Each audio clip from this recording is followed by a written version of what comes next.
Yeah. When was the first time you actually went down to Colombia yourself?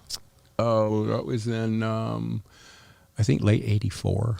Okay. Somewhere like that. And what spawned that decision? When Jorge showed up at my door that day. Oh, really? And he knocked on the door and said, "Timmy, we got shit to do, man. Can you do this?" And I said, "Yeah." So I go back to Everglades and find everybody and say, we're going to work. We're going to do this. We're going to work. And they said, "Okay, what we need you to do is we need you to go get it. You go pick it out. You weigh it. You go get it. And you go. The first one, you bring it. You take care of all of it. Bring it for us." So Carlito and Leo had a jet that their gang used. It was a corporate Lear at that time. Okay. And he said, "Come on, he says, I took my buddy Franco. He was Spanish dude to translate for me. Mm-hmm. So we hop on this plane. It's only like a 5.5 hour flight, depending on the wind speed and all that kind of shit. Right. It's only 5 hours to South America. Right. So I agreed. I'd go down there. I'd weigh I'd find the shit. I'd chest it. I'd try it. I'd weigh it. Make sure they're getting a good product, and I'd get it back for them. Send a boat for it, and like that. So hop on the plane, me and my buddy, and we fly down there, and we land, and they pick us up in a fucking Bronco. Really? Yeah. Oh. This thing was badass, dude. It looked like you remember that Romancing the Stone? You ever see that movie with Michael Douglas? I don't think so. And he's got this Colombian guy's got his little mule. His little mule's a Bronco. Oh, really? Yeah, it was just funny as shit. So that's hilarious. That's we perfect. get there, and I meet the guy, and he was just, I didn't meet him the first day. We flew in, we went to the house, and you could see the house from the plane, from the jet before we landed. I mean, this is huge, beautiful home out in the middle of nowhere. And the landing strip was carved out of the jungle floor. It wasn't paved. It was just very well maintained.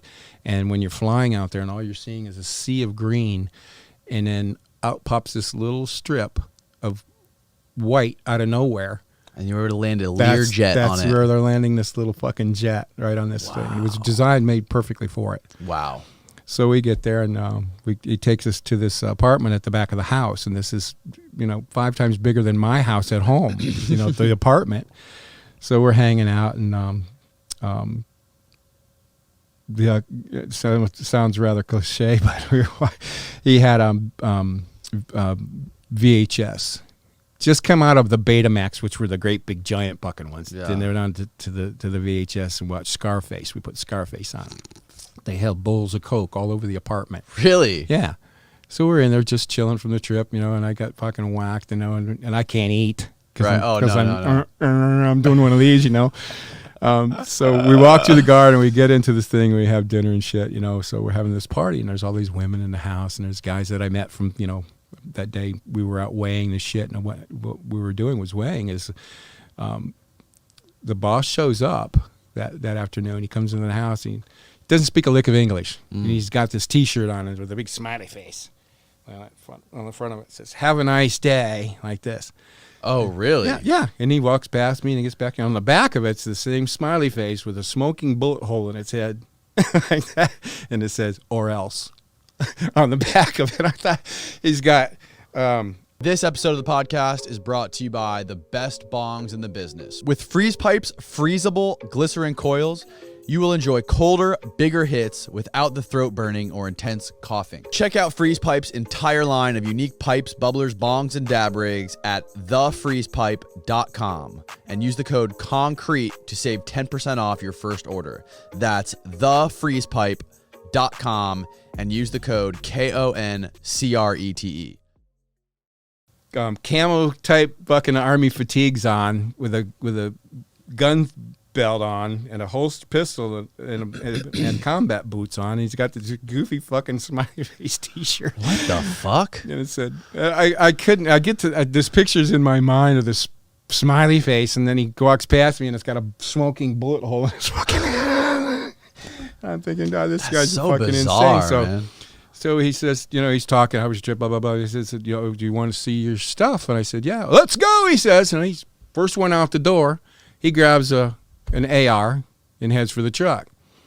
His 2 boys grab ARs, and my guy grabs an AR, and I was thinking, oh, fuck it. I've never handled guns in my life, man. Mm-hmm. We didn't do guns. Right, you didn't need them. Didn't need them at that level, and I'll get to that too. So I fucking grabbed one. I go out. We get in the Bronco and we drive, and we're going through brush and bush and all kind of shit. And we get to truck stops, and as soon as the guy opens the door, smack me in the face with this Colombian weed smell and burlap. That smell I'll remember for the day I die. It's just I wish I'd make a cologne out of it or something, you know. But pulls these leathery branches and leaves apart and shit. Like, and there's this mountain of shit, dude. It looked like an Incan fucking ruin. He's got these bales stacked as high as your ceiling here. What's that, about 8-9 feet? Mm-hmm. And they're probably 20 feet wide in rows of maybe 40, 50 feet long, going off into the jungle like this, of bales, already packaged, already ready to go. And he hands me a bamboo pole about 7 foot long with a piece of pipe on the end of it, cut, slashed like that, like a hypodermic. Mm-hmm. And he's sticking the pieces of bales like this, and he's pulling it out. And we're using his pipe. We're testing it. I'm smoking this shit. I said, well, how many of them buckers you got up there? And his guy's up there, he's kicking them off. He's kicking off every one of those you got. And I got a spray can in my hand, and I'm putting my mark on the bales. Right. They're weighing them as I'm going through and picking them. And when I picked out, 20 tons of whatever shit I need, and I got my mark on them, and they're all weighed up, we go to the house to have this party. So that's when we have the Coke, and we go and then we begin to meet the people in dinner and after dinner party and all this kind of shit. So there's all these people around the house, and I'm sitting in a chair, he's sitting in front of me, and we're translating back and forth. And this guy walks in. I hadn't seen this guy before. Comes up behind the boss. This is what I call him. I'll never say his real name. I always called him a boss in the book. And he's like this in his ear. He's up behind his head. He's like that. And he gets this real ashen look on his face. And right away I'm thinking, oh, what the fuck? And he sets his drink down. He gets up and he's like fast-paced walking out of the room. I put my drink down. I'm fast-paced following his ass out of the room. He goes down the hallway into the kitchen, out the kitchen door onto a veranda, down these fucking veranda stairs into the backyard, and he bolts off running. And I'm on his ass. I mean, I'm following this fucking guy. What made you want to follow him? Dude, if the guy that owns the fucking place is running out of the house, my ass is going too. Right.